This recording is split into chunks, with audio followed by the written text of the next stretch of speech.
What do you think of airlines charging people based on how much they weigh? Should they also get a discount if they bring no luggage? Hardly possible. People are forgetting that fares are hardly based on operating cost, but also on demand and purchasing power. It's very common in specific cases that 1-hour flight can be more expensive than a 5-hour flight. To one-way flights on the same route are more expensive than a return ticket in many cases. A flight ticket bought half a year in advance is usually cheaper than the same ticket bought 2 days before departure. Flying with a layover is often cheaper than flying non-stop.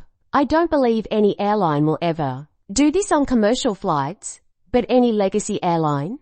Flying jet aircraft * does. I will grab popcorn and watch how they handle their PR. * edited wording after being answered Samoa Air, yes. I am aware Samoa Air did the announcement they would be charging by weight. However, they were flying to tiny Cessna planes with fixed prices between the few airports they served, before they actually stopped operating shortly after. That's totally different concept though.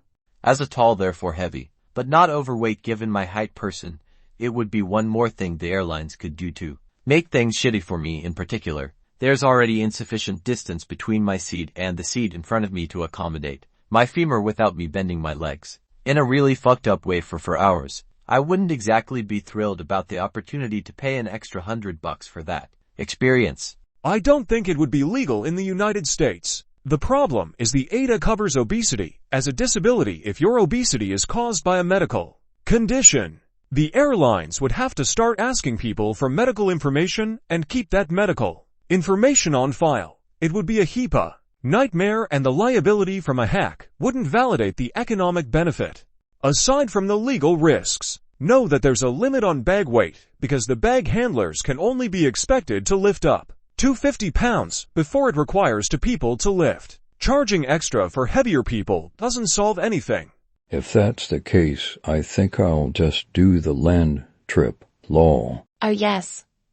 Flying feels very humanizing already. Adding a weighing station will certainly add to the pleasant experience. If a person can't walk, do they weigh them with a wheelchair? If it's about how weight impacts fuel costs, seems like a slippery slope.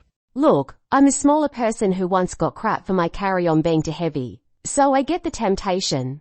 But fuck that. How absolutely dehumanizing. Here we are growling at each other for scraps due to penny-pinching horrid conditions inflicted by the airline industry and shit regulations. If the bare minimum requirements were ample seats with appropriate legroom for all heights, then no one would need to suffer and prices wouldn't balloon. They would reflect what the market would bear, just like today.